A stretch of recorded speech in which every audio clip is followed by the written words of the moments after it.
Yo, what's up, everybody? Hello, hello, once again. Once again, hello. Oh, I forgot to tone down my AC.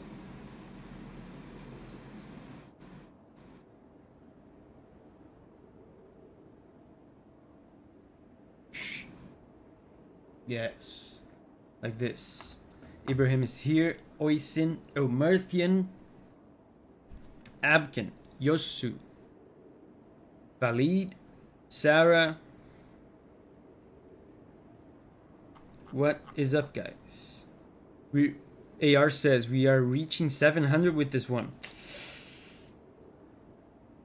I would like to have the confidence to disagree with you, but alas, I do not. Yeah, and let me update you on what I've been doing since yesterday. Uh, I tried like a couple different builds, like a couple different bonks, and honestly, nothing worked. I believe, and then I came back. You can see here, I came back to the anti-war protest weapon. I tried the strongest bonk that I thought we had. Right? Usually when we're having trouble with a boss, we just default to this. I didn't think it was better. It does much less damage to Radahn. I believe it's because of the holy damage that the flower has. And this has bleed, but I didn't think bleed was a big deal for Radahn. I got a couple bleed procs, but I didn't think it was a big deal. Michele is afraid of holiness, yes. And I tried some different talismans, but honestly, I ended up coming back to this build. So I think I'm gonna stick to that. In addition to that, I also watched guides. But also, I don't know how much help the guides were. I don't know how much help the guides were. And it's just like it was with Melania, right? You watch the guides, and the guys in the video like show stuff that you're not able to execute, or I don't know, they do stuff in the video that when you do yourself, like it doesn't work. The guy says, to avoid this attack, simply go to the right, and then you go to the right and you get hit anyway. So I find myself mostly just doing the same stuff I was doing. Donna is here. Hey, Donna. Le Monkey is here. Okarni, Davidra, Raul, Kelly.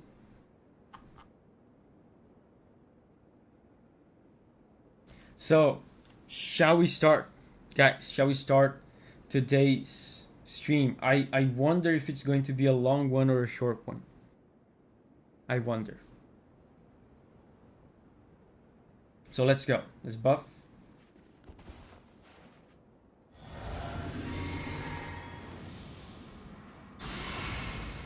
And I got a couple practice runs right before the stream, so first phase should be okay.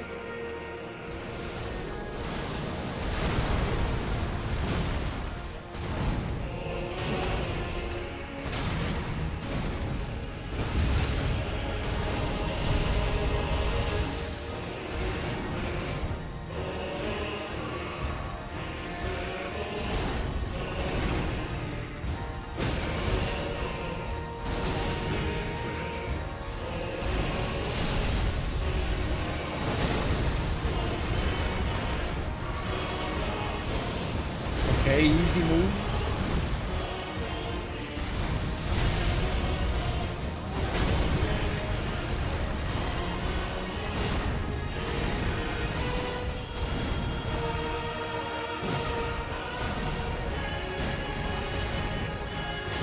Okay. Man, my game audio is super loud. Let me turn it down. First phase is okay. Shidex is here. Tommy. Heike. Heike says, I'm on my way to a metal music party with friends. Oh, metal music party. Interesting. Le Monkey says, that's pretty crazy damage. Yeah, people have been coming into the stream and saying that. I think it's because of the... I mean, colossal weapons usually do a ton of damage, but also this weapon has holy damage. Do the AoE.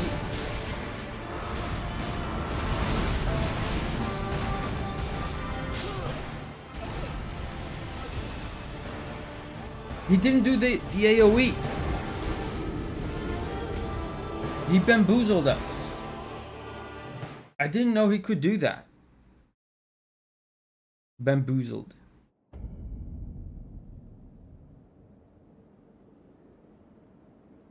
You know what? I'm gonna remove this. Yeah, remove the spoiler warning because at this point, there's not much in the way of spoilers. Yeah, +1.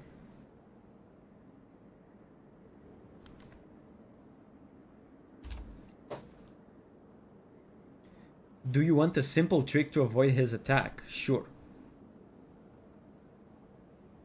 He heard you were watching guides. Abigail's here. Hey, Abigail. I think the AoE has the highest chance of appearing, but not always.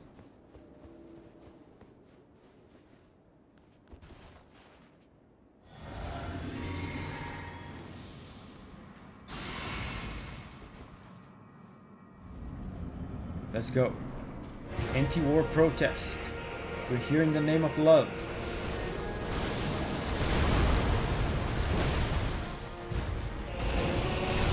This move, I hate this move. It's such a waste of time. It's so easy to avoid, so it doesn't add anything to the fight. And also, it's not punishable. It just wastes everybody's time.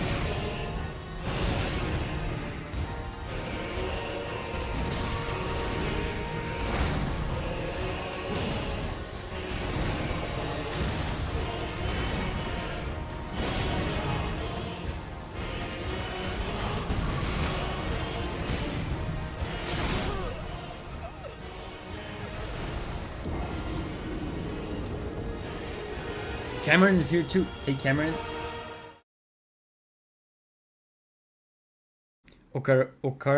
Oro Carney says, what do you mean not punishable? It's just your average range attack that any other boss has. I mean, to avoid that move the way I do it, I just run away from him. And by the time I'm close to him again to attack, he's already attacking me. That's what I mean by not punishable. It's not punishable by my strategy.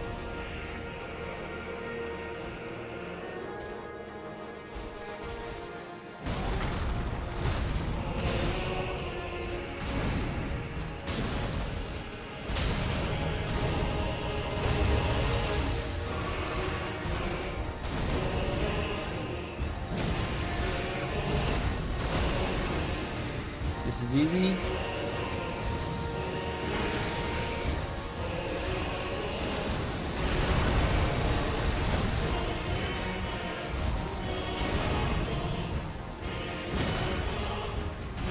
Wow, good RNG, super good RNG.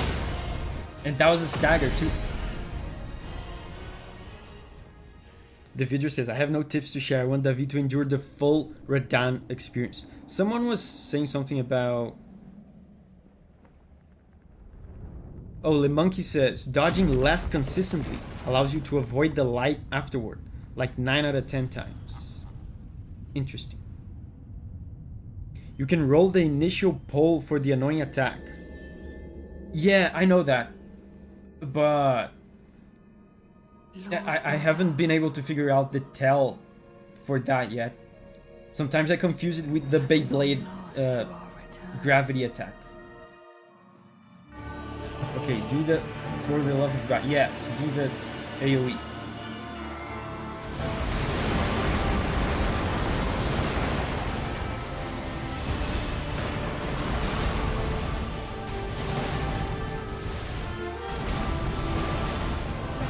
Oh, I should have healed. No. No voyage to the Bahamas.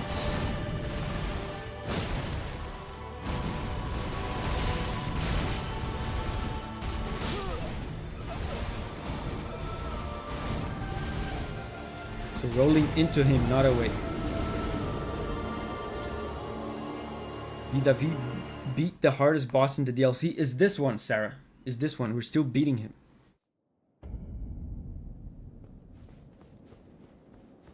We're in the process.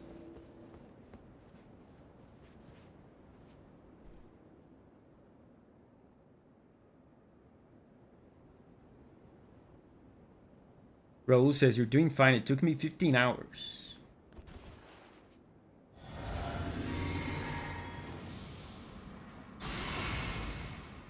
Making space between you and Radahn is no use. Yeah, sometimes I have to fight like my primal human instincts when fighting this guy. Because it's like you said, it's safer to be close to him.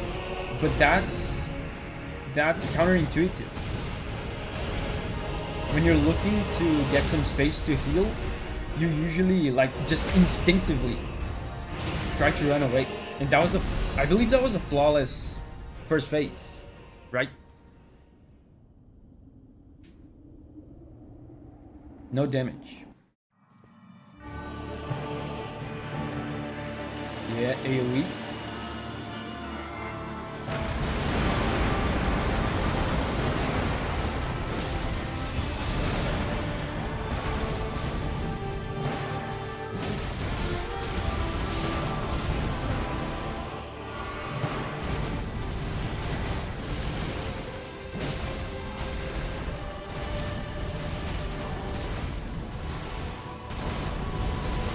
Oh, I think this is a stagger.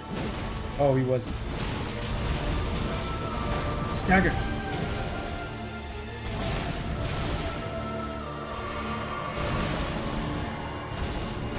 Come on, stagger. Yes!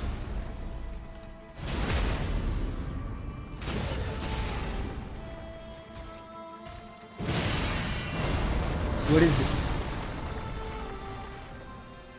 Oh, do I have the goat? I don't have the goat.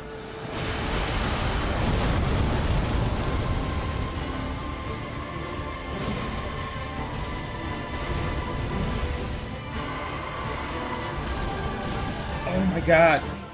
This is good. This does no damage, right?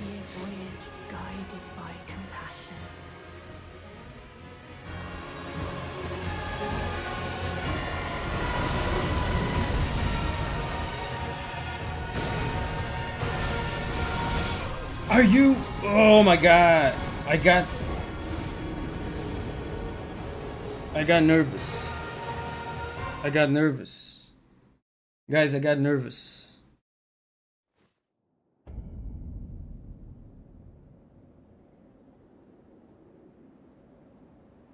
Valid says, greedy as Satan. Oh my god. I got nervous. What? You know, something that made me lose my focus. Like after that, I was like completely out of the fight. Was what was that attack that he goes into the sky? I was trying to do the goat like I did with the previous Radahn fight.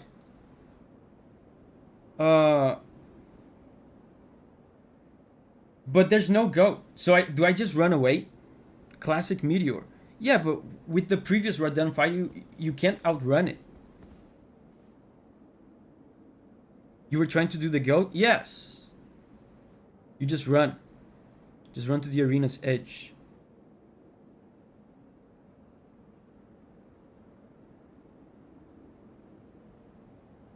The AoE isn't huge.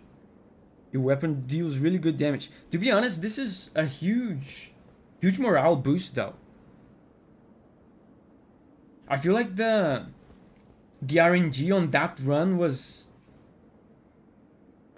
super good. Like he did a bunch of easy moves that I can punish easily.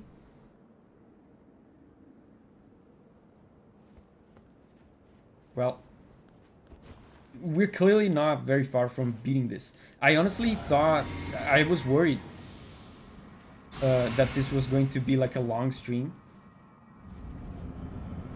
Like a 4-hour stream just grinding this guy. This might actually be a short stream.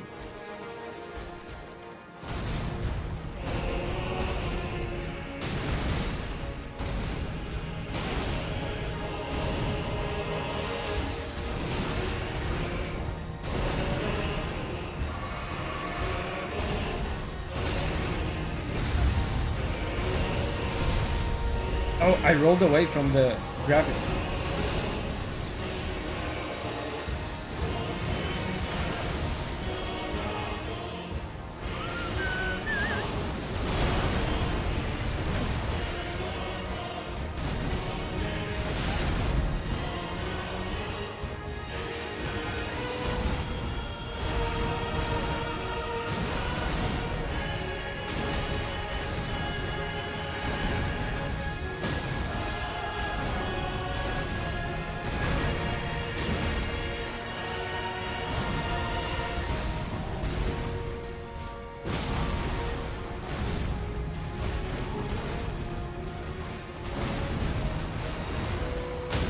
Okay.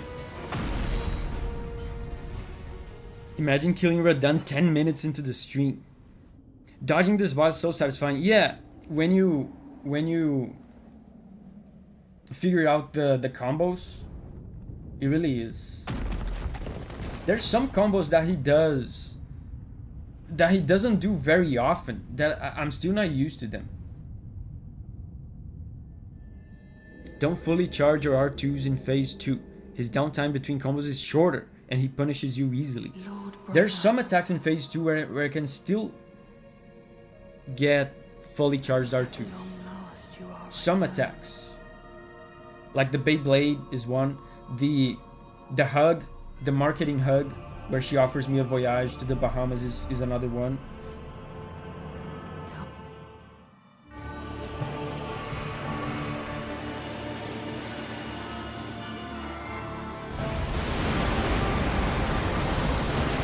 This might be it. This attempt.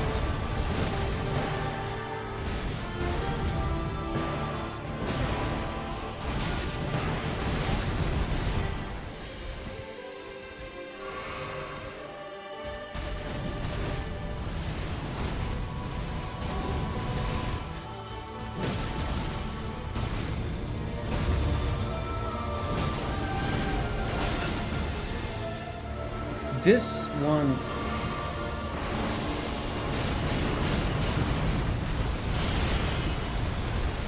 I don't know how to deal very well with this clone thing.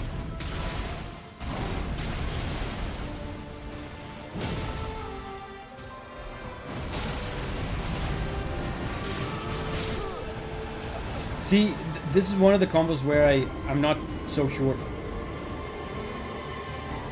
Radahn deals 0 damage to you. I'm wearing the thing that gives me holy defense. Yeah, I said that the guides were not all that useful, but actually, something useful about the guides is that, you know, just by watching the guys play, you learn stuff that you know, when you're in the moment, when you're playing, you don't have like the attention spam. You don't have the brain RAM to process, right? When you're watching someone play, you can pay attention to certain patterns. And one of the patterns that I learned in one of the guides is that when Radahn does the meteors, he always follows up with the clones. The problem is I don't know very well how to deal with the clones. So I think for now I'll probably just block.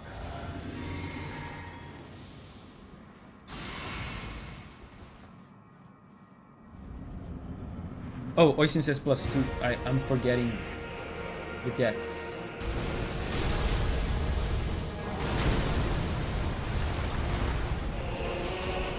Beyblade.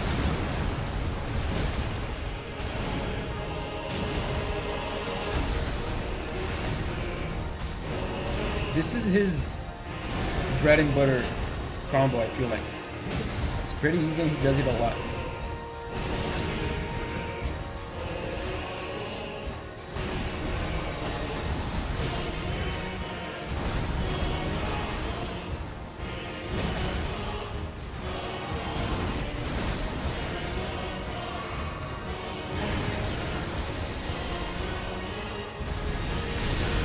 annoying move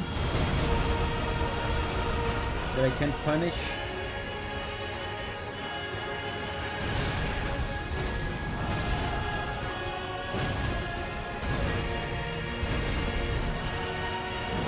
Nice. Nice. Valid says, block it like your previous stream. Yeah, I'm gonna do that. And now I know when the clones are coming, because I've seen it in the guides. And he does the clones after the meteors, and after one other gravity attack that he does, he also does clones. Did you forget that you were blocking them in last stream? No, I didn't forget. I just last time he did the clones in this stream, I just didn't have time to react. Again! With the bamboozle.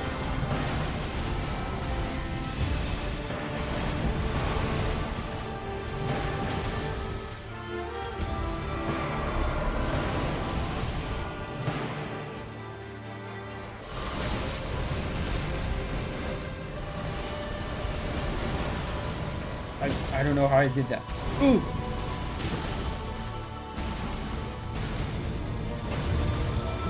Yes! This is it, guys, this is it. I'm doing it.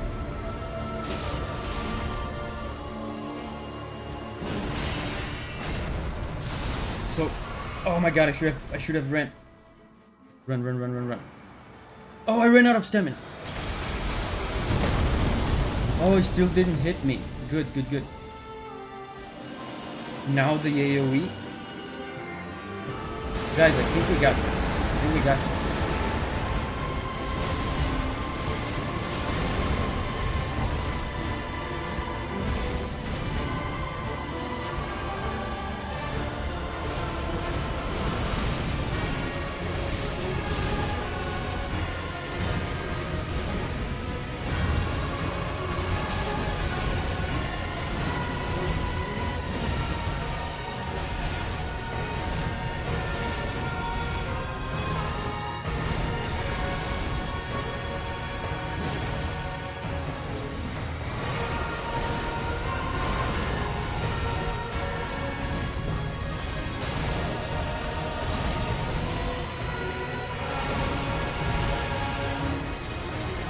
Oh, this is easy.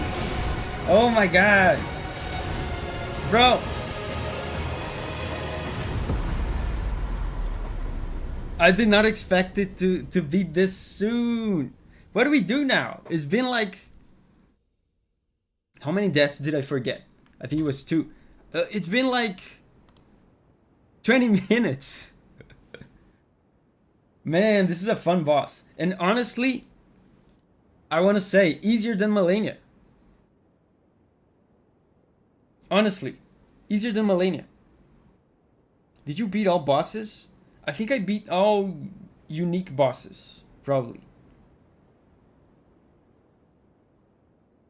Me and Cam are screaming. Man, I did not, I was legit worried. I even told Julia. Hey, I might have to do like a 6-hour stream today. Ibrahim says, I felt Malenia was harder too. You know why?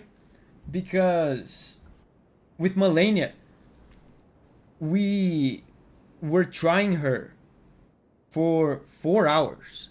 We spent 2 hours during one stream, then we ended the stream and we started the next stream with her. And we spent like 2 more hours on her. So total of 4 hours. With this guy, we spent like not even 3 hours on him. Gizmo says, I think Radahn is more panic-inducing boss than full-on difficulty. Man, he's so cool, bro. Such a cool fight. Abigail says, I call it would be this one. That's so cool. Not only he is easier than Malenia, but he's more fun than Malenia too. More fun. Davi's now a certified pro gamer. I thought this would have like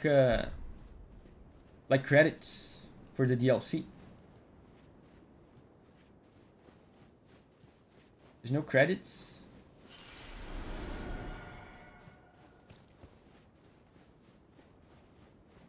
You know what I think also probably helped? Of course, the guides, right?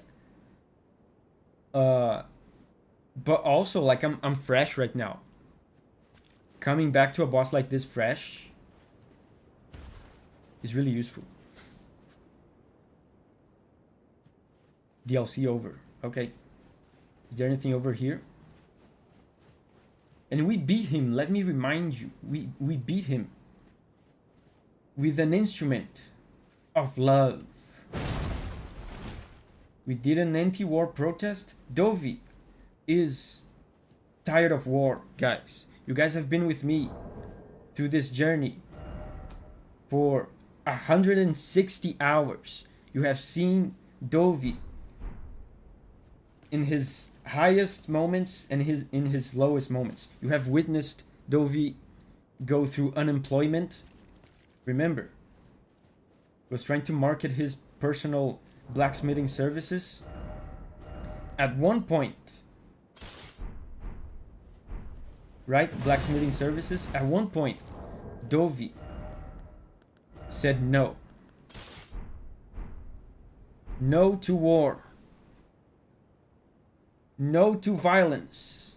The lands between have had enough.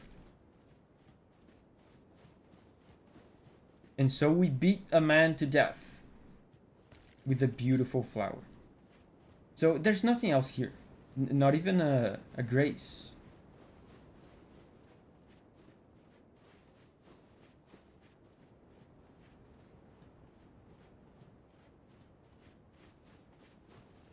This is not a grace, is it? Oh! I thought these were my... Oh, there's a grace there. I thought these were my souls. Touch memory. Hold up, let me get the grace first.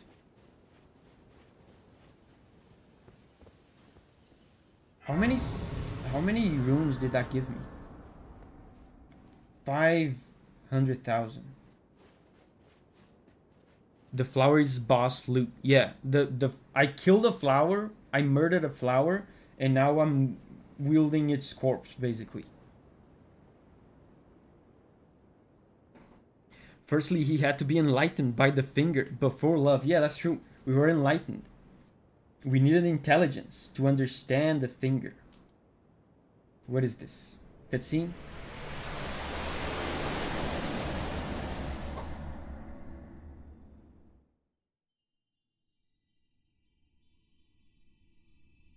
Lore. Substantial.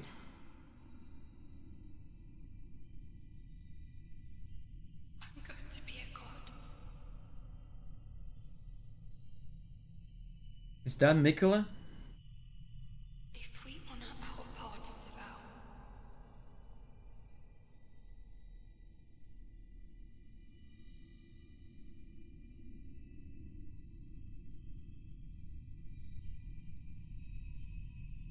Promise me you'll be my consort.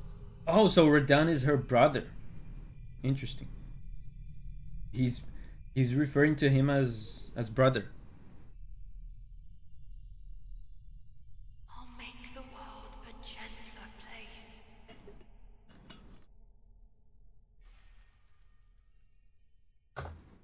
His. It's a dude.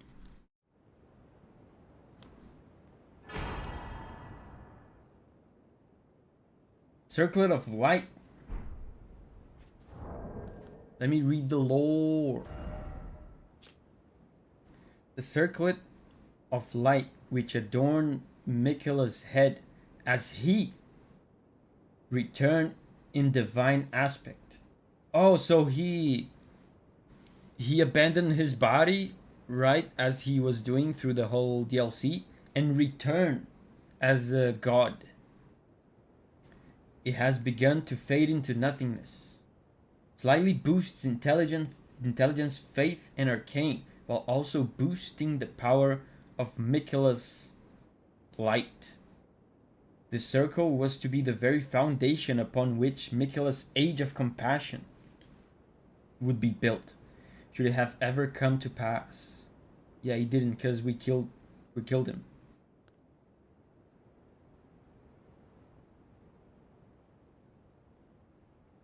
Radahn refused, by the way, to be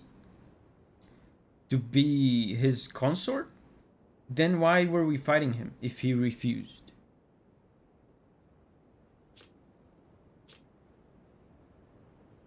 In their childhood, Miquela saw in Radahn a lord.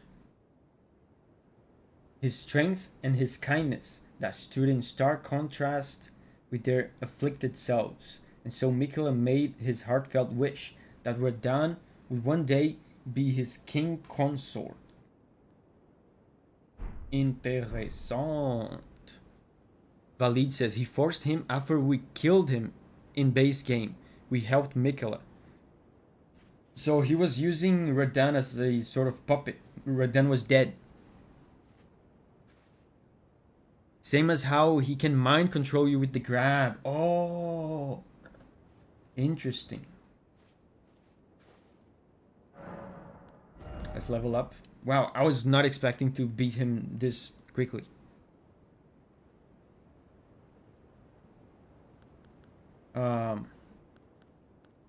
Faith.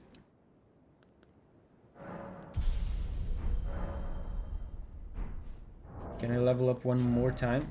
I don't know why I would. The game is done. Oh,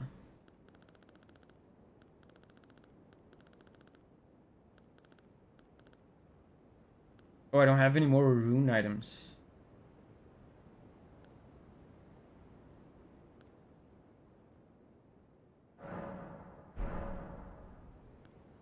I do need to level up. I don't know. My monkey brain sees number go up and I get neuron activation.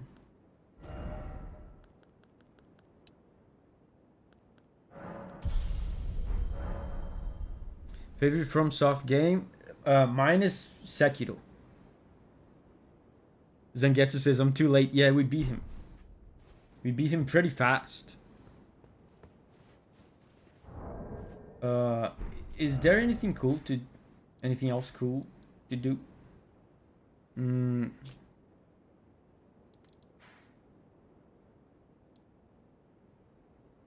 know what we could do?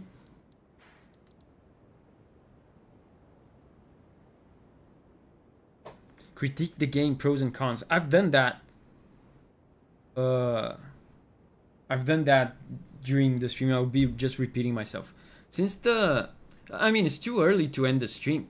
Let me see. Hold up.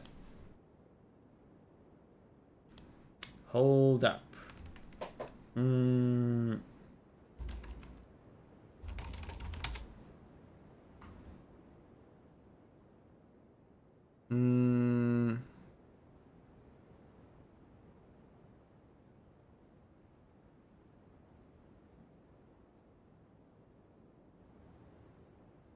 You know what I think? We could watch lore videos.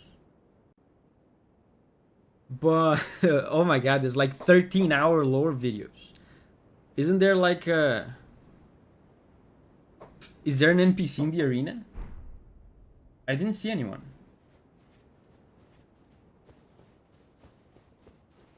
Oh, look. Oh. It's Ansbach. Cozy lore videos. Have you tried Dark Souls 3? Not yet.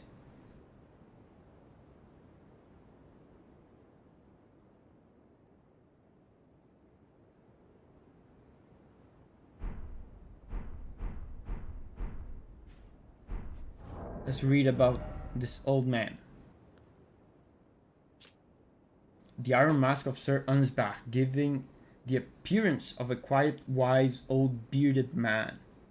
But an old fear lurks beneath, together with the cold, unflinching discipline that once honed his blade, now employed to enhance blood oath and dynastic skills.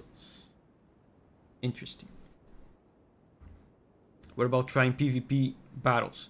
I don't have PS Plus, and you need PS Plus to play online. I'm trying to find a...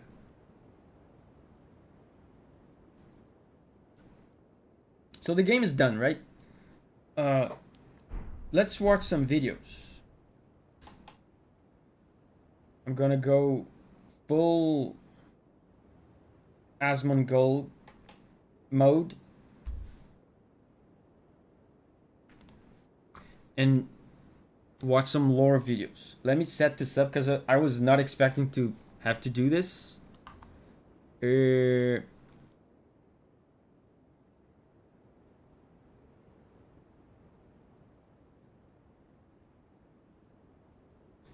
Valid says, Vati 29 minutes video. Really? I'll look for it.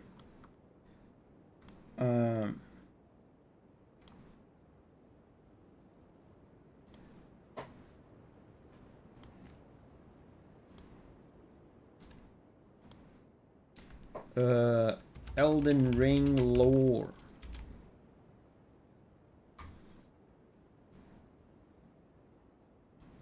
Abigail says, we showed up for the boss, so we will say goodbye. Bye-bye, Abigail. Thank you for...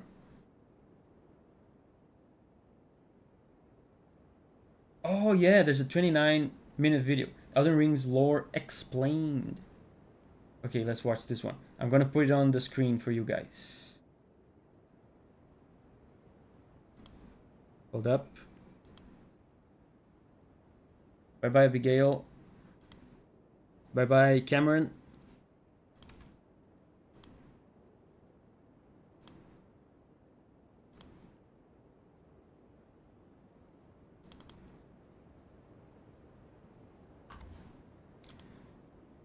New source.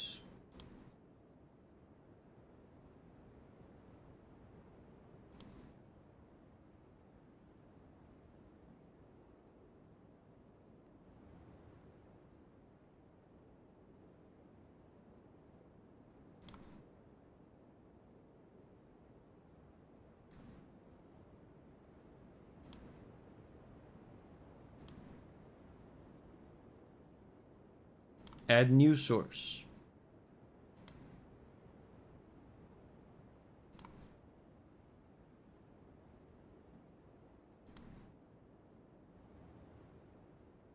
Oh, it's here.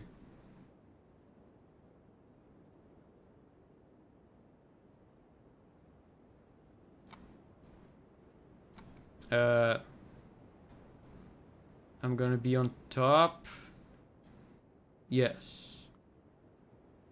The deaths can go behind.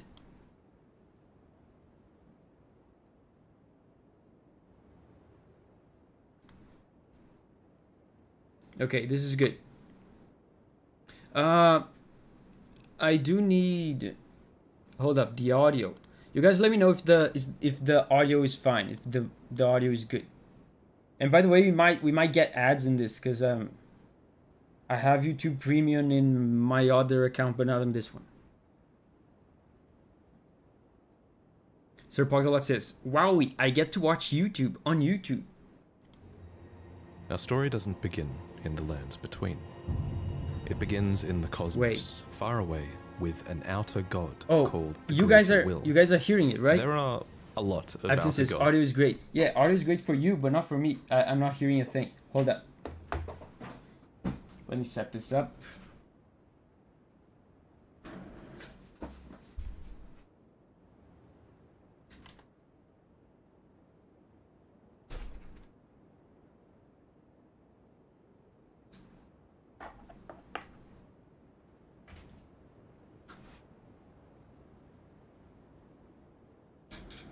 Martin says this is getting Lovecraftian. Okay, now I should be able to hear it. Let's go. Are you ready? Are you ready, guys? For some substantial lore. That guy's voice is nice. Yeah, I've watched Dark Souls 1 videos by him. That's how I know him. Back in the day, I remember watching Dark Souls 1. But anyway, let's start. Let's discover the Elden Ring lore, because God knows I know jack shit about it.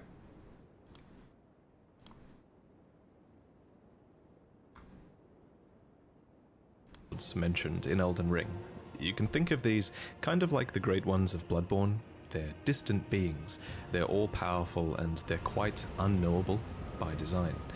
But many of these outer gods want to make their presence felt in the world. The greater will, maybe most of all. To this end, it sent a golden star hurtling towards the lands between. The Elden Star's incantation tells us that this golden star was bearing a beast, an Elden beast. The Elden Remembrance calls it a vassal beast of the greater will. If you didn't know, a vassal is someone who holds land on behalf of their overlord. Oh my god, this is so dense. This is fitting in this case, because the Elden beast occupied the lands between... Subtitles. This is like... we're 1 minute in, and I already have to go back because I didn't understand anything. He said something about gods. Begin in the lands between. It begins in the cosmos, far away, with an outer god called the Greater Will. Called Will? There are a lot of outer gods mentioned in Elden Ring. You can think of these kind of like the Great Ones of Bloodborne. They're distant beings. They're all-powerful and they're quite unknowable by design. But many of these outer gods want to make their presence felt in the world. The Greater Will, maybe most of all. To this end, it sent a golden star hurtling towards the lands between. The Elden Star's incantation tells us that this golden star was bearing a beast, an Elden beast. The Elden Remembrance calls it a vassal beast of the Greater Will. Oh, okay, I get it. Okay, I get it. The Greater Will is like an outer god, like in Bloodborne. And it created the Elden Beast. I get it. Yeah, Call of Duty says he talk 100 words per second. Yeah, he also says, I feel like I should be writing down notes. Oh my god, it's so dense. Didn't know? A vassal is someone who holds land on behalf of their overlord. Obviously, this is fitting in this case, because the Elden Beast occupied the lands between on behalf of the Greater Will, and was a living incarnation of the concept of order. Living incarnation of the concept of order. order. Later become the Elden Ring. The beast would become the Elden Ring. Is made. The beast was like a personification of order. That's so... like that sounds like Bible stuff. It's so symbolic. And it would also become the Elden Ring. So the Elden Beast is order, and the Elden Beast is also the Elden Ring. So that means that the Elden Ring is order. You can see the Elden Ring in the Beast. Made up of runes of power. Some great, some small, that together represent a sort of logic for the world to follow. Thus, the Elden Ring represents order. The true nature of this order is a subject of constant debate and research undergone by fundamentalists. But two of the key fundamentals are the laws of causality and regression. You can think of the law of causality as cause and effect, where actions have consequences, and those consequences are new causes that branch out into infinity. These are the relationships between things. Then there's the law of regression that states that all things eternally yearn to converge and return to their roots. Fittingly, then, the Elden Ring is housed within the Erdtree, which towers over the lands between. Okay, so the Elden Ring is basically like the foundation of realities, like the rules of reality. Call of Duty says, how does dude find out about this? Probably a lot of time reading item descriptions. And also a lot of assumption too, I imagine. He also says by being a nerd. But it's very important to stress that life in the lands between did not begin with the Erdtree, the Elden Ring, or the Elden Beast. No, the lands between were occupied well before the Greater Will came. There were other beings here. There were other factions here. But if there was no, like, cause and effect, what could exist there? This is reminding me of Dark Souls 1. because in Dark Souls 1, it's very similar to this, where the fire represents almost like the entirety of reality. It represents like change and movement. And before fire, there was only dragons, but they were not alive. They were like made of stone. So it's like the world before the Elden Ring must have been like nothingness. There were other gods here, and there was even another great tree here before the Erdtree. And this is where a huge twist regarding the Erdtree comes in. So there are incantations in the game called aspects of the Crucible. According to their descriptions, these are manifestations of the Erdtree's primal vital energies. And I quote, "They are an aspect of the primordial crucible where all life was once blended together." But how could all life be blended together in the Erdtree if the Erdtree appeared after life existed? Well, there can only be one answer, right?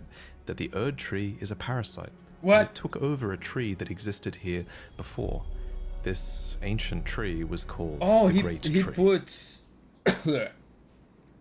He puts his sources down there. Did you see that? Before.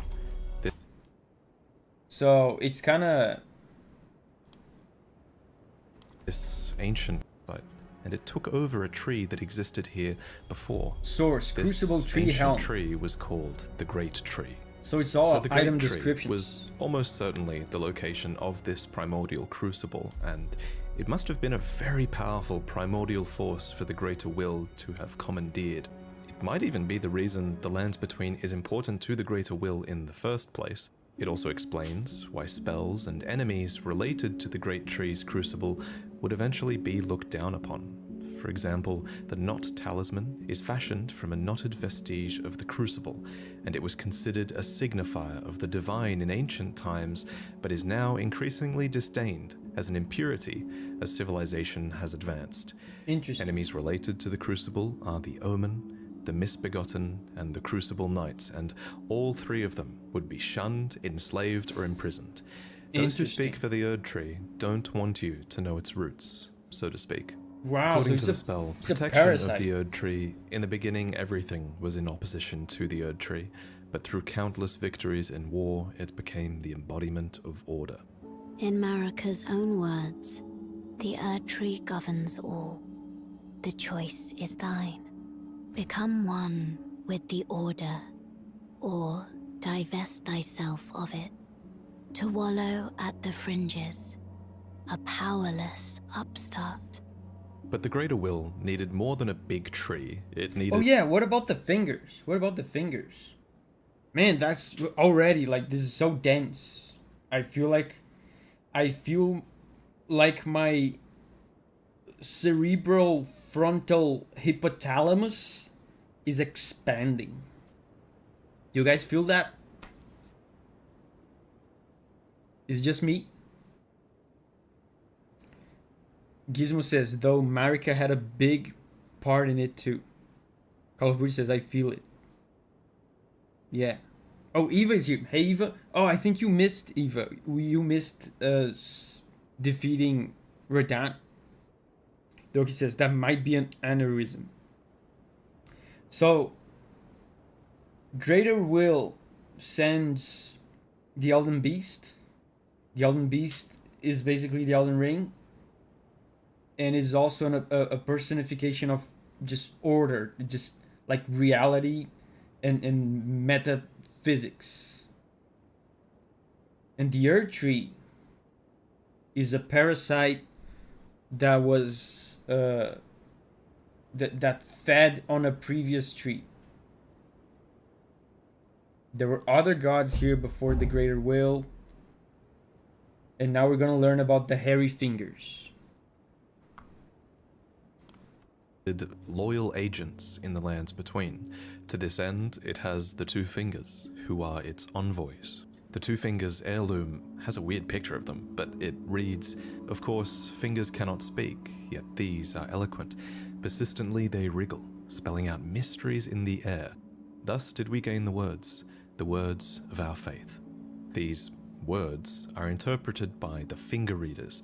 These are the undying old crones that you would have found throughout the lands between. They pass down the wisdom of the two fingers, or at least they used to. Your fingers, please, your fingers. The Erdtree was there since forever, though, right? No, not according to this guy. The Erdtree appeared. I missed it, like when exactly it appeared. But before the Erdtree was there, they were like the Crucible whatever tree. There were like other gods, other forces governing the land. The Erdtree appeared and it fed on this previous tree. Great Crucible tree or something, and then Greater Will took over. Yeah.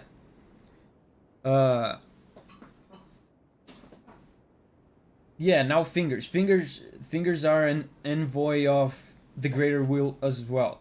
I remember a lot of characters in the game. This I remember. Yeah, tree came after the Crucible. A lot of characters in this game were very suspicious of the fingers. I remember that. Can read them. Most of them appear to have lost their purpose, and they're desperate to read your fingers and tell you annoying riddles, since their two fingers are likely dead. And yes, of course, there are multiple sets of two fingers. You would have found their corpses on the tops of the divine towers. Atop these towers, you loot the fingers in order to activate the true power of a great rune. Specifically though, you are giving benediction back to your great rune. You're taking a blessing back from the two dead fingers, essentially. This is just one of many blessings that the two fingers can bestow, and my point is kind of that the two fingers clearly have more than just influence. They have real power on some level. The Greater Will needs these powerful envoys and agents because, while it's obviously incredibly powerful, it does seem limited by a few things. First is space. The Greater Will didn't come to the lands between itself, it sent an elden beast to do its bidding instead. Second is time. There is a moment later in the game where your pair of two fingers go still because they're forced to commune with the Greater Will for guidance. When they are finished, the fingers will again offer their guidance. But thousands, if not tens of thousands, of moons must first pass. Oh, it takes a while. No matter for me. But you, how will you ever manage the wait? So the Greater Will... There's also like the Mother of Fingers that we kill. I wonder if he's gonna mention that. Apparently all the fingers came from the mother, and I remember a character saying something about the fingers being imperfect or something because the mother was imperfect or whatever. Finger radio. Isn't this pre-DLC video? Probably.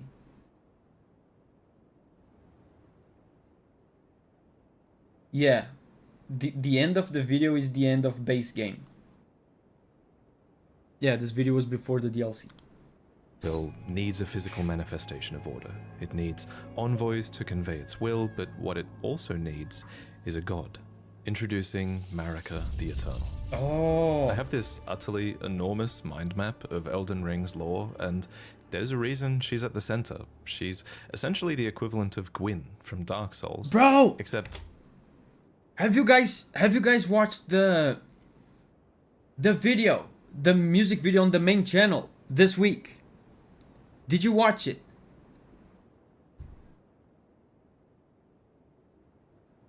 The video on the final battle.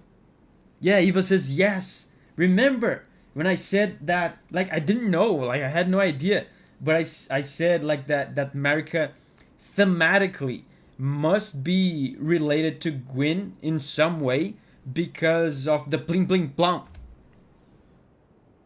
Because of the pling pling plong. I knew it. And I even asked in the video, I asked, like, because I don't understand Elden Ring lore, so I didn't know like how to elaborate on it. So I asked people to elaborate in the comments and tell me like if Gwyn and Marika are related like thematically somehow. You also said that the Elden Ring theme reminds you of Gwyn's theme in that video. Yeah, that's because of the pling pling plong. Pling plong theory is real. Wow, that was cool. So even this guy realizes. I mean, I realized it musically, right? This guy realizes it uh, in the narrative, in the story. Unlike Gwyn, Marika didn't just crawl out of the dark and find power. To an extent, it seems like she earned it. We don't know much about her origins. This is such a.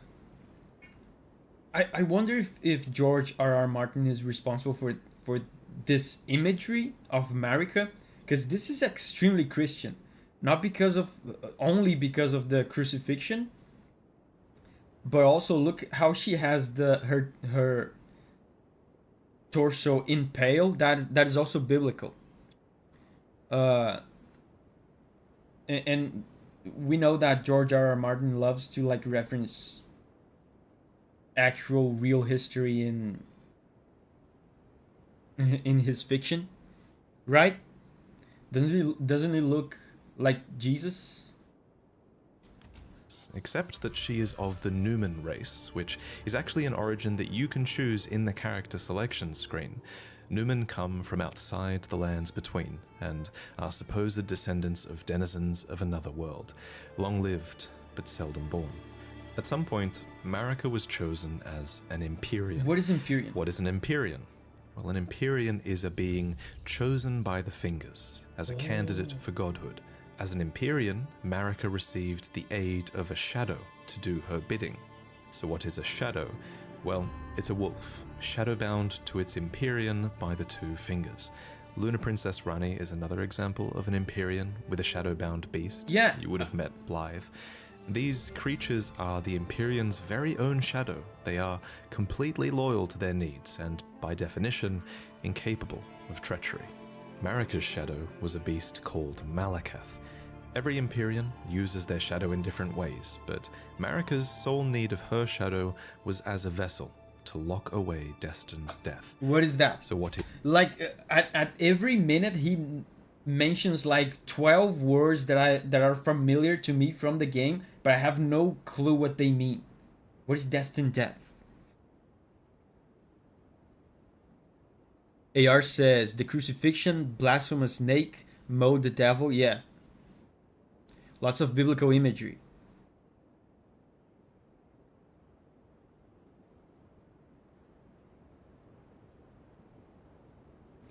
To that says wish you could have tried him before the patch. Before the patch, I wonder if he would have been harder than Melania. Because he was definitely easier than Melania for me. In a sense of death count, actually I think my death count is higher for Radahn now that I think about it. But you know, how difficult a boss is not all about death count.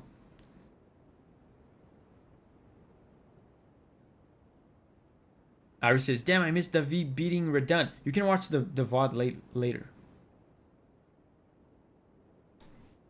I was actually not expecting to beat it so soon. is destined death? Well, according to Enya, it's the Rune of Death. The Rune of Death goes by two names.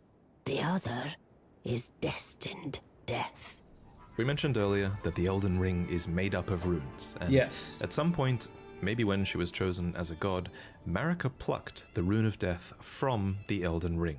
She gave the Rune of Death to Malakath, her totally loyal shadow, who bore a black blade imbued with this rune. It's kind of genius, really. In a single act, she removed the concept of death that's so from cool. the lands between, while also commanding total control of death through her shadow, who could deliver it at her whim. That's so cool. So yeah, more and more as he explains it, I am like understanding more and more what the Elden Ring actually means. So like he said before, the Elden Ring contains like the fabric of reality, everything that exists, everything that holds reality together, and the concept of death was there in the Elden Ring, and Marika being a god like just remove death from existence and basically wielded it as her own. to prevent her sons from dying. Oh, interesting.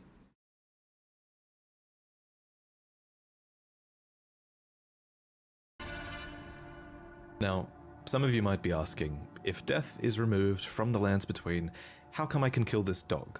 First off, shame on you.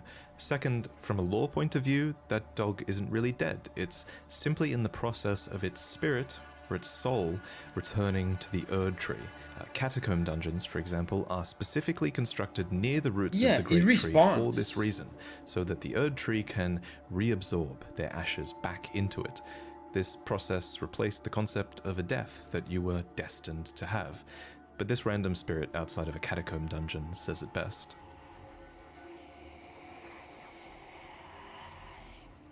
As another example of this theory, when you kill a major boss, you receive a remembrance of them. These are spirits, and they are hewn into the Erdtree.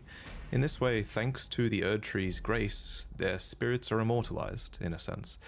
This new form of death also explains what's happening when you summon spirits. From ash and return to the Erdtree. However, some spirits never return to the Erdtree, and they rise within death as corpses or skeletons instead. Interesting. So what is she going to do with the... So this was the new order. And it's important to stress that it was in this moment, when the rune of death was removed, when destined death was taken, this is when order became the golden order. Golden Order. The forbidden shadow. But I wonder what Marika intends to do with death, since now she has, you know, sole property over it. Poor dog. From the golden order upon its creation. Specifically, this was Marika's golden order. So not only did she become a god and a vessel for the Elden Ring, she became renowned as Marika the Eternal for her removal of destined death. It was a huge part of her character and her reign as well. However, Marika had more than just death to conquer. She had wars to fight, as the world was occupied by many forces that could threaten her golden order. There was war with the Stormlord. How do you threaten her golden order, though? They can't die. I mean, I guess if they're powerful enough, somehow, they can mess around with the... Oh, I think that's what happens now that I'm thinking about it. I was about to say, if they're powerful enough, they can mess around with the Elden Ring, with the fabric of reality. I think that's what happens when you start the game. Everyone is saying that the Elden Ring was shattered, right? I think that's what's going to happen. They will need to break the Elden Ring. And there was a war with the giants, who were masters of a flame that could burn the Erdtree. There was war with the ancient dragons, who incidentally had stones that could twist time and thus slay a god. And finally, there was war brewing with the Carrion royalty, who had previously obeyed laws which contravened the Golden Order.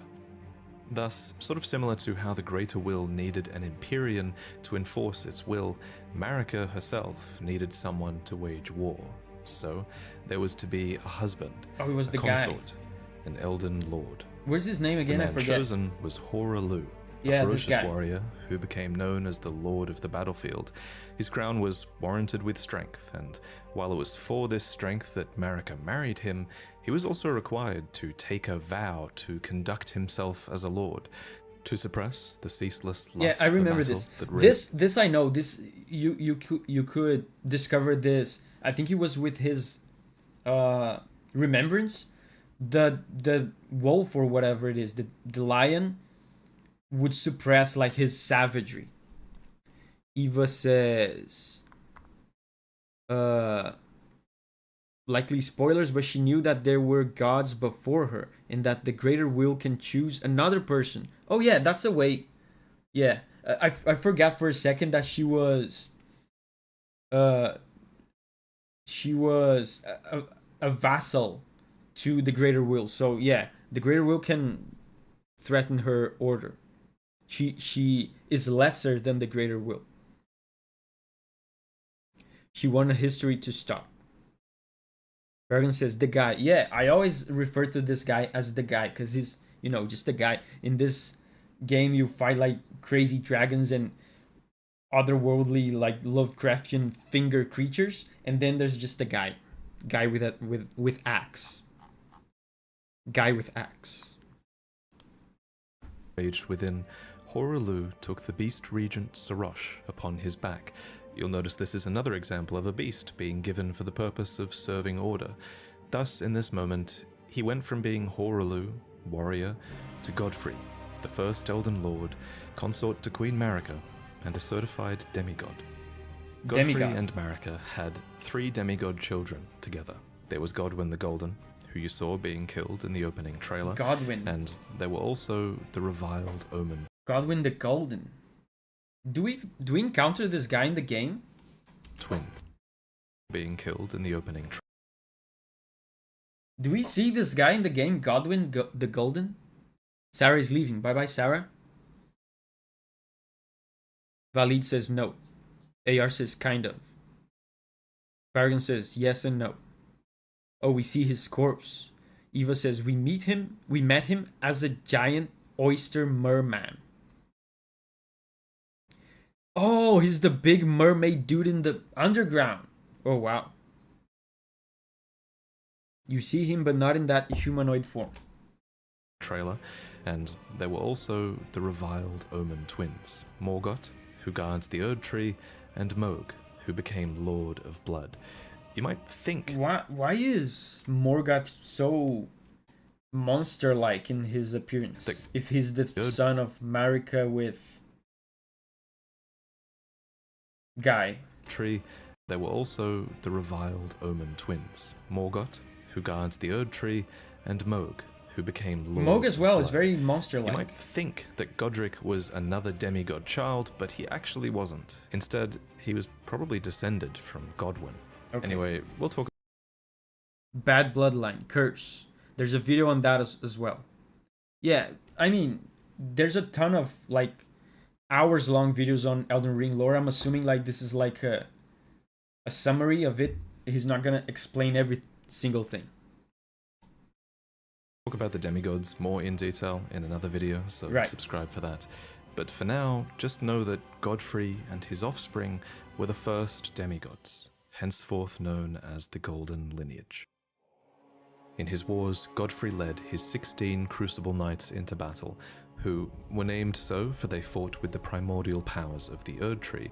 Their incantations were aspects of the Crucible itself, and they likely fought giants, dragons, the Stormlord, and more to usher in their age, the age of the Erdtree. In Marika's own words, hark, brave warriors. Hark, my Lord Godfrey. We commend your deeds. Guidance hath delivered ye through each ordeal to the place ye stand. Put the giants to the sword and confine the flame atop the mount. Let a new epoch begin. An epoch glistening with life. Brandish the Elden Ring for the age of the Erdtree. The Erdtree would go on to be largely seen as a blessing for all of those in the lands between, especially those close to it in Lanedale. There were some people that were suspicious of it as well. I remember people in the game being suspicious of the fingers and of the Erdtree. Spatate is here. Hey Spatate. Hello, what the hell? Did you beat Radahn? Yes. We beat him pretty quickly, so now we're just watching lore videos. Yeah, our dear Melinda. Remember Monica? Man, I miss Margaret.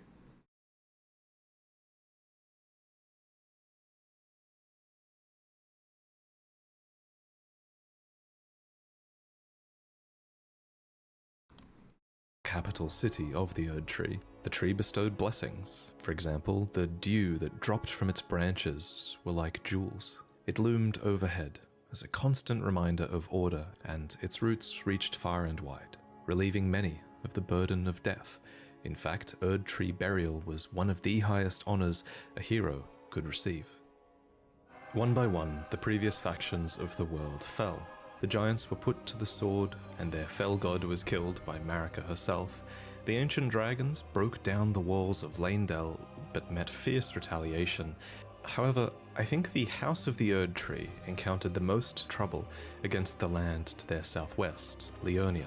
Here, the House of the Moon repelled their offensives time and time again, and I mean that literally, because there was not just one but two wars fought here, and in both of these, there was no victory for the Golden nor for the Moon.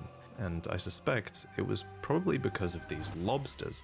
These damn things can snipe you from like a mile away, and... But it's interesting, like he said Marika and the Golden lineage killed like god after god and established their dominance.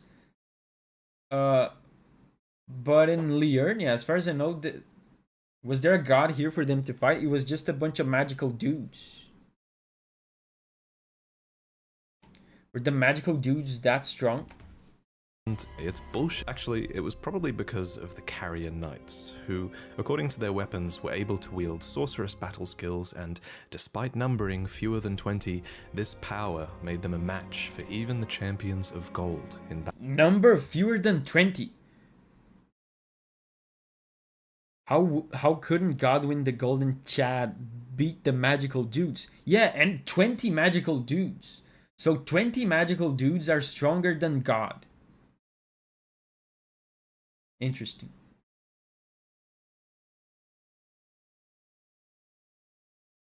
Isn't Rilana like a god?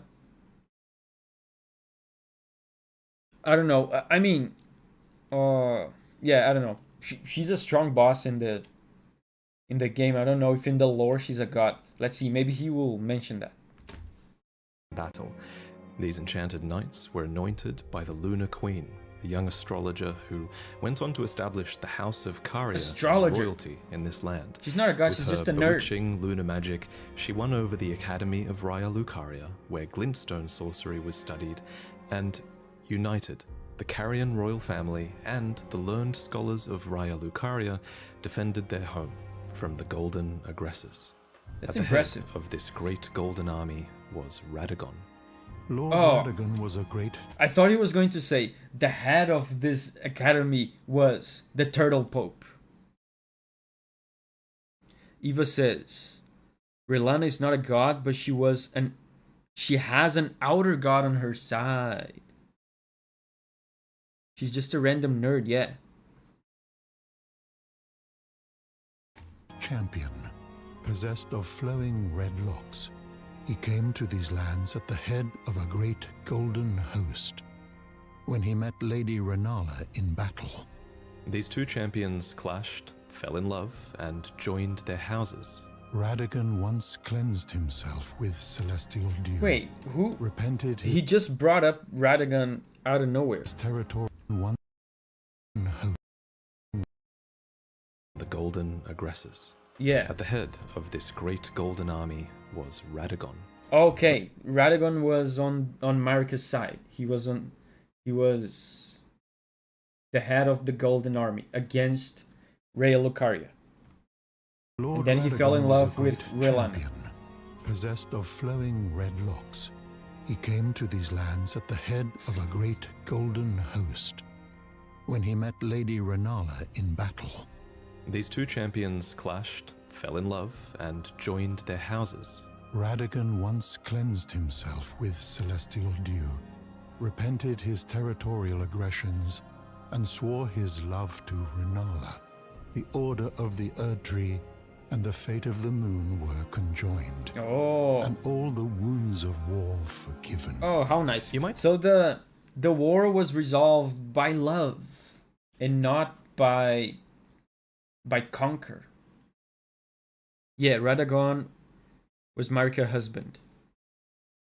Wait, Radahn was Marika's husband? Wasn't the axe dude Marika's husband? Troy says it gets crazier. I think it's strange that the Greater Will would permit this union, but it's not too odd, all things considered. As with most From Software games, sorcery and faith are just two sides of the same coin, and both of these powers stem from the cosmos. Radahn and Renala were known to have 3 children together. Lunar Princess Rani, who inherited she's her my mother's wife. propensity for lunar magic, Radahn, who took after his father Radahn and would go on to master gravitational magic, and Rykard, who pioneered new hex sorceries and would go on to feed himself to a great serpent. Okay, wow. So Radahn is the brother of Ranni. I did not see that coming.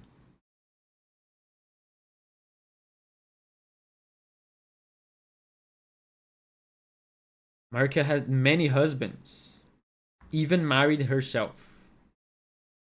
Interesting. He's my wife? What? No, Ranni's my wife. It follows that at some point after this, Marika began to harbour doubts. Doubts about the Golden Order, that she had had a hand in creating. In Marika's own words, I declare mine intent to search the depths of the Golden Order through understanding of the proper way.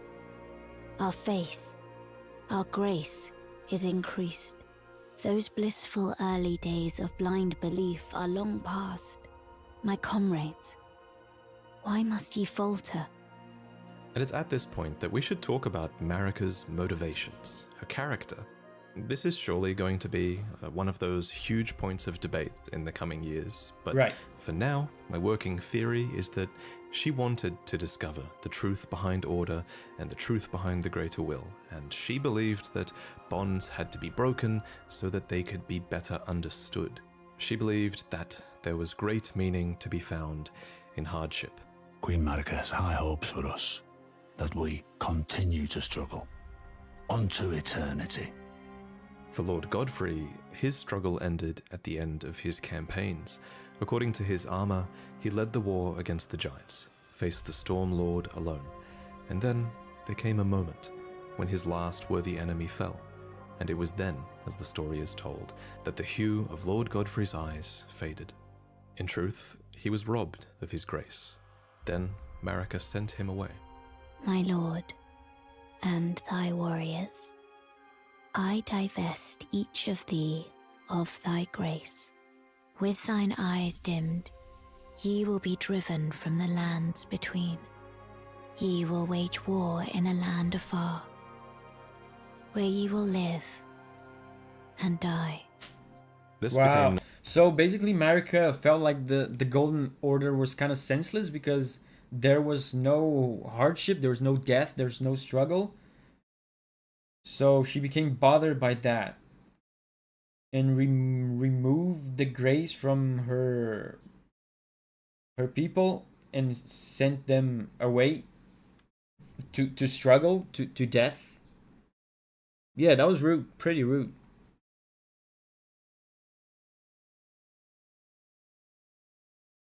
Shadek says, as Chrono Trigger nerds, how many comparisons can we make between the Greater Will and Lavos? I mean, one of the big differences is that the Greater Will stays away, right? Lavos came to the planet. The Greater Will stays from afar, like developing its machinations from a distance. known as the Long March of the Tarnished, as Godfrey and his Tarnished. tarnished descendants walked away from the lands between. So tarnished. But Queen Marika, He didn't elaborate on what tarnished means exactly. I assume it's the people, like the people that Marika sent away and were divested of grace. Those are tarnished. Veggie's here. Hey, Veggie. We're on Vati's vids now. Did Davi finish? Yeah, we beat Radahn. Godfrey is a tarnished. But why is he a tarnished? It's because of the grace thing, right? He was divested of grace. That's what makes him a tarnished. He was sent away from Marika. Veggie says, congrats, thank you. Storm is here. Hey, Storm. Finally made it to a stream again. Yeah, we're watching lore videos. We're done with Elden Ring. absolutely had a plan here. that Lord Godfrey and his descendants would one day return stronger, Oh. having struggled outside of grace. Oh, cool. I get Then, it.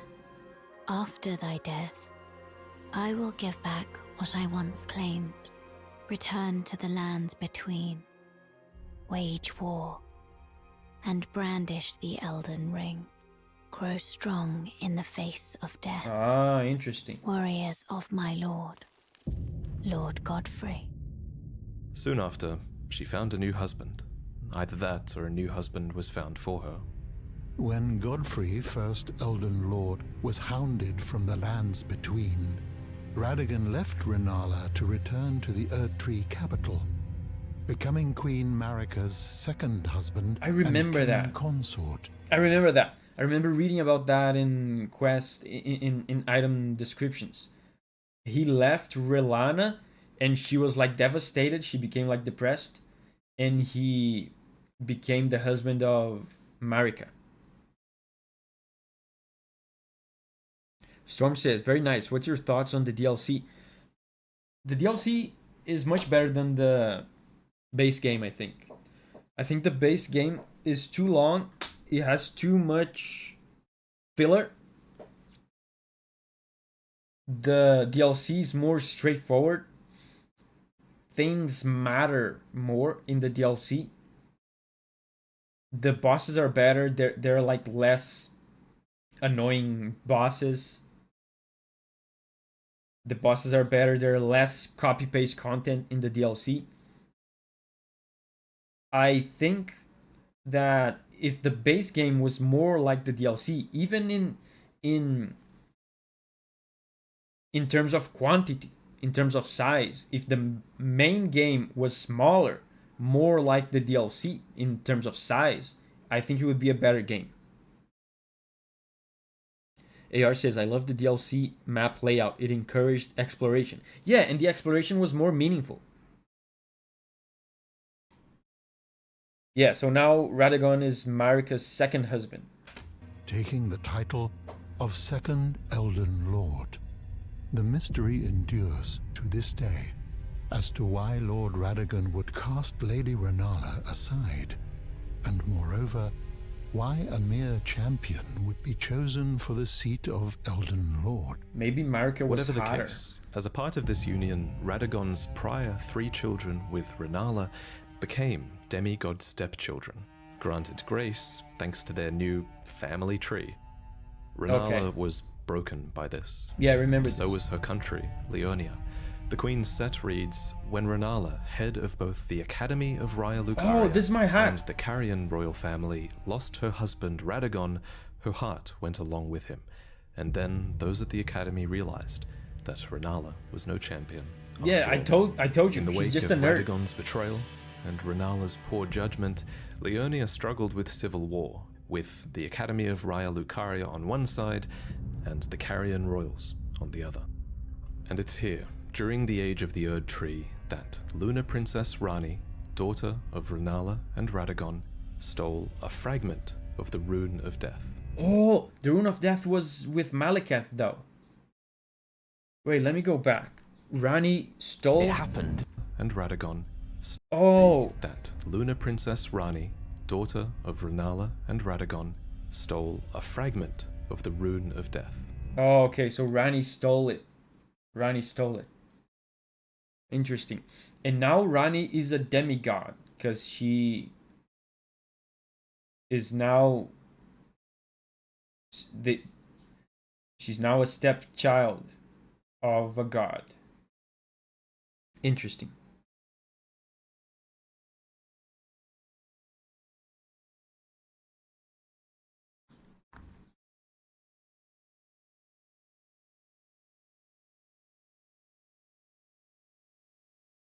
Barragan says, do you know you missed 70% of the DLC, right, Davi? I don't believe you. 7 more areas. Davi, where's the plan for next week? I haven't decided yet. Either Nier or 9 Souls. One of the two. Abkin says, you missed a bunch of dungeons. Yeah, I know. Some dungeons I missed on purpose. Like I would find a dungeon and I would just walk away from it because it didn't seem interesting, especially after playing through the whole game and giving like almost every dungeon the benefit of the doubt and actually exploring them and being disappointed.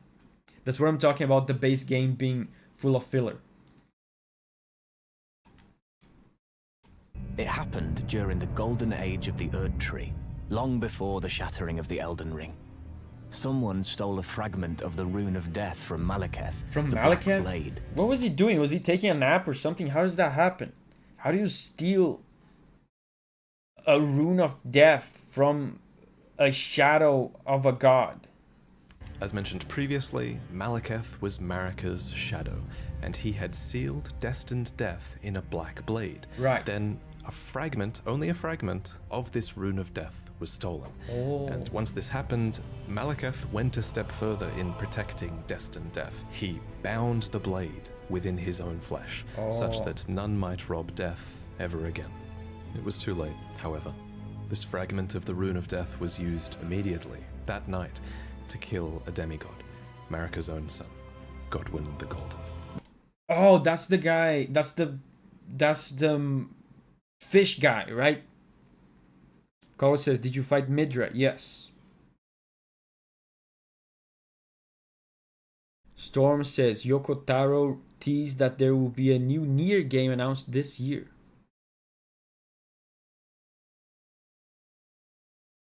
AR says, will there be a poll? No, I think I'm gonna just decide for myself. I have a general feel for what most people want. But in order to find out, you're gonna have to tune in next week.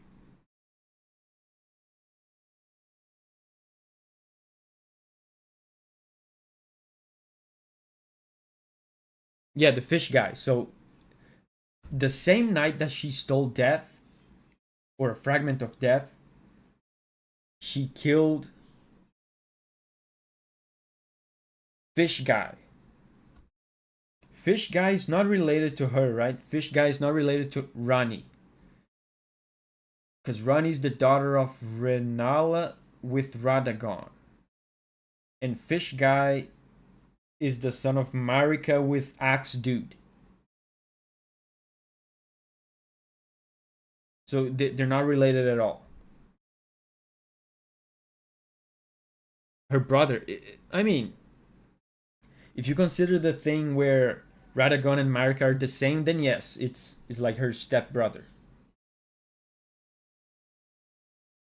Yeah, Radahn is Marika, so Fish Guy is still a cousin. Yeah, so in that sense, they're related.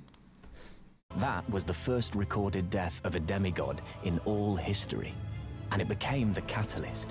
Soon, the Elden Ring was smashed, and thus sprang forth the war known as the Shattering.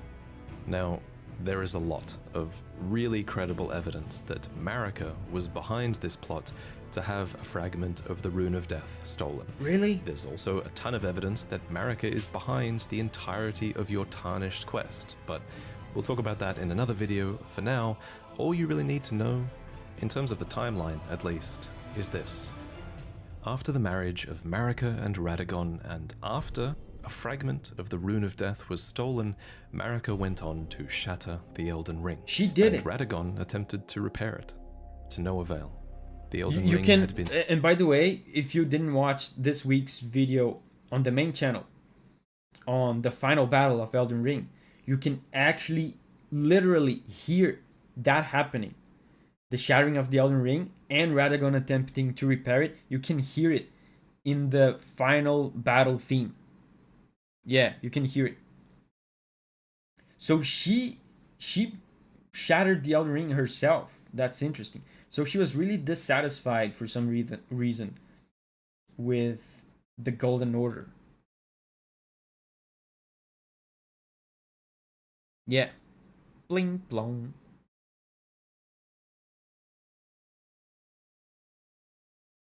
Bling plonkism. Yes. been broken into runes, some great and some small.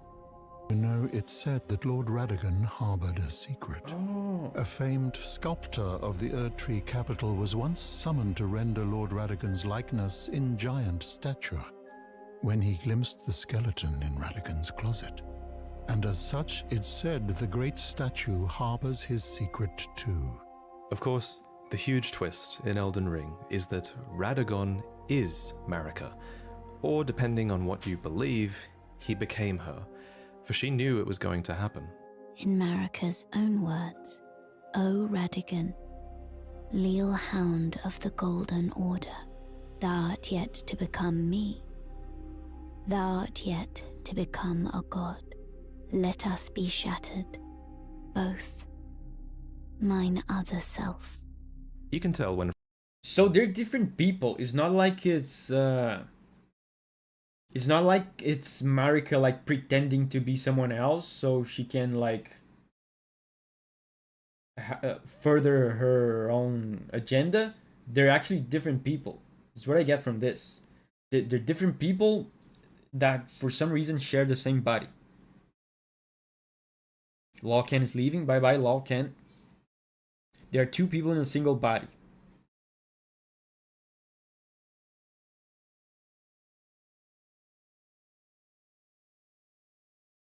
They converge to have the same body, but they are different. Yeah. Split personality. Yes, exactly.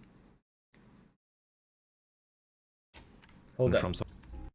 Marika's Is that Radahn... Something else interesting that he said here is that the runes are shards, little fragments of the Elden Ring.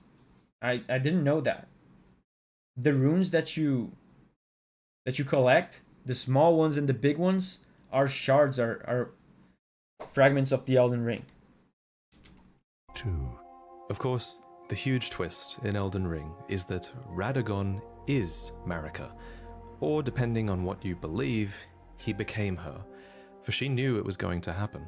In Marika's own words, O Radahn, leal hound of the Golden Order, thou art yet to become me.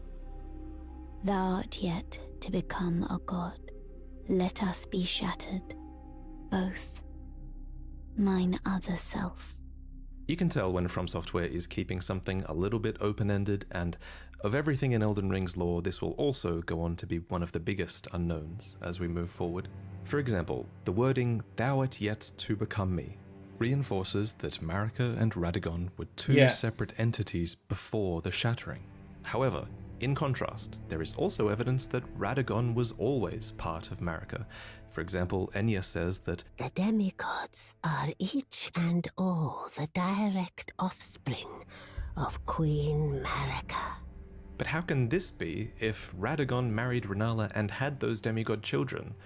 The only way that makes sense is if Radahn was always Marika and he just went over there to seduce Renala long ago. Yeah. I'll present more concrete theories in the future, but on this... Valid is leaving. Bye-bye, Valid.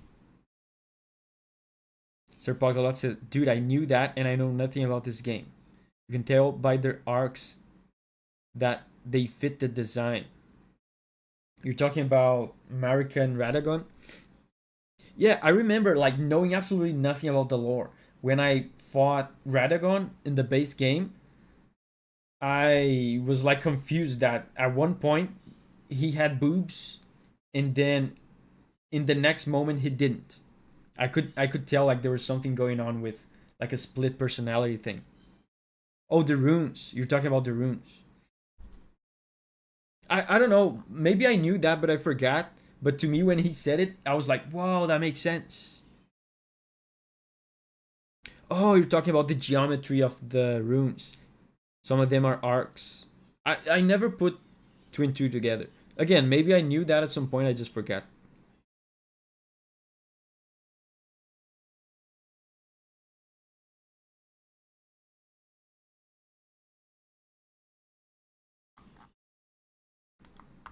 This matter, the most important thing is, what do you think? While you can figure out a ton of Elden Ring's story, not all of it is open to interpretation. Certain things are, and this is one of them. And your interpretation is a big part of what makes this story special.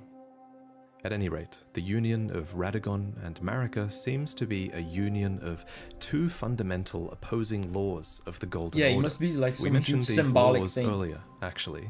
There's the law of causality, and Marika is an agent of cause and effect. And there's the law of regression, as Radahn is a character who aspires to be complete and regress together. So I have a theory that forcing these two beings that represent these concepts together would have corrected Marika's deviance. Interesting. But even so, she was imprisoned in the Erdtree for the crime of the Shattering. Wait, by Marika's whom? stress- Who? Like she's the boss of this whole thing. Who imprisoned her? I mean, I guess the only beings above her would be the Fingers and Greater Will.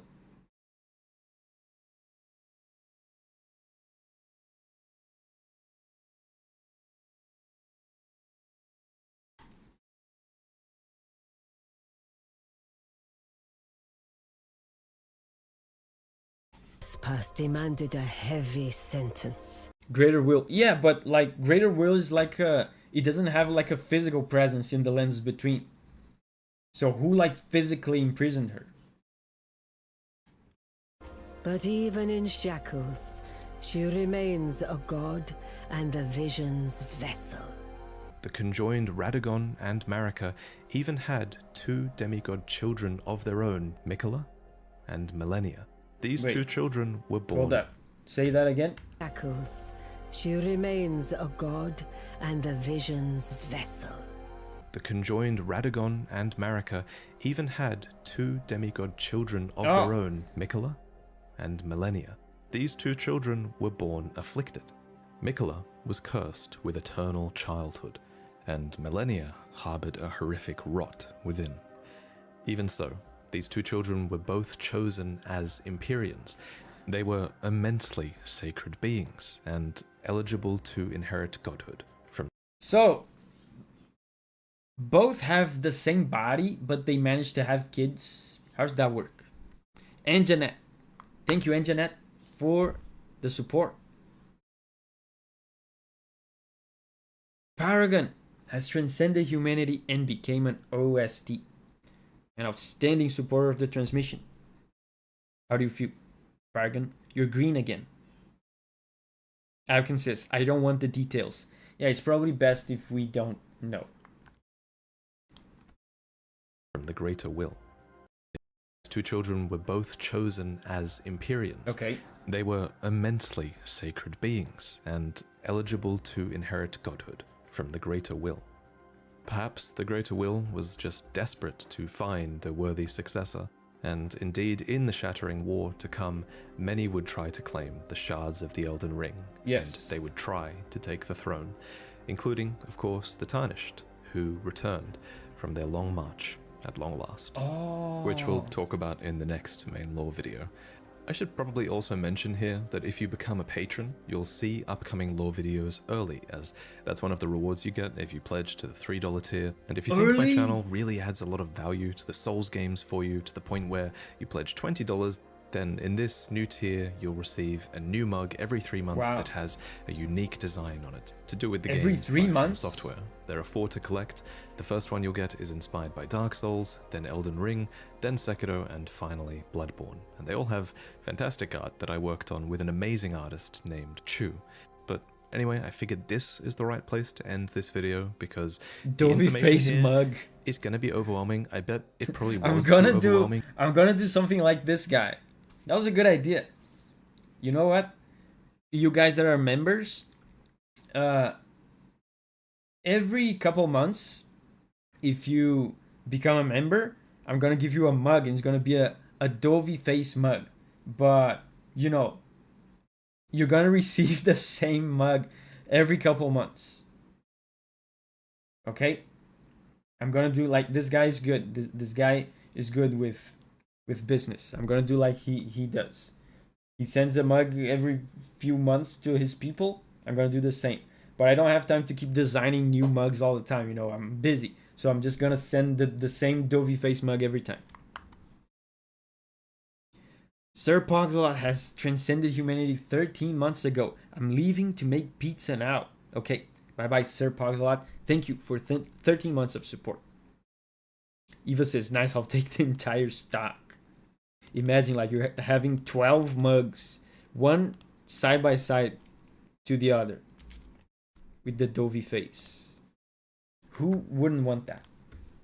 You know, it took me ages to commit these names and the relationships they had with other characters to memory, so yeah, I hope you guys are doing all right. don't get me started. One thing on that helped me a lot names. was that we designed an enormous mind map with pretty much all of Elden Ring's lore, all of its item descriptions, all of its dialogues, all of the relationships between characters that we can think of. We added all of this together, and it helped a ton in learning about the story and visualizing it all. And one day I will make this asset available to you all, because I think after doing it, I think this is the quintessential way to piece together the story, and I think giving you guys this asset eventually will make that accessible for people. So I'm really excited about that. I want to thank Absa and Zard for accepting so I guess the paid that's the video. task of helping me put all the raw data into this mind map so that I and I last of all want to thank John Devlin for the incredible thumbnail, and of course thank you for watching. Dovey Mug There will are make some a great really Father's exciting Day things gift. ahead, and I actually believe this might be the best story that From Software have ever put together. Storm says, I dropped my bagel on the ground. Sad. Yeah, and he's saying this is the best story FromSoft has ever put together. I don't disagree with that. What I have criticized about Elden Ring's story in the past is that I think it's too cryptic. And that, I'm saying that as a Souls veteran. I'm saying that as someone who has enjoyed the cryptic story of Dark Souls 1, someone who has enjoyed the cryptic story of Bloodborne, someone who has enjoyed the cryptic to a lesser extent story of Sekiro. I think obviously Elden Ring's story is really cool, but it was not told very well in the game. I think I don't know if that's an effect of the developers actually relying on YouTubers like this. Like they know that this guy's literal full-time job is to figure out the story and spell it out to people. So I don't know if that makes the developers a little bit lazy in some way. Sekiro is more straightforward, yeah.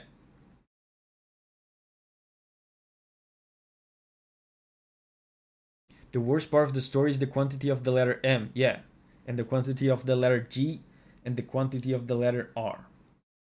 But yeah, man, that was really cool. Really cool. We have finished Elden Ring.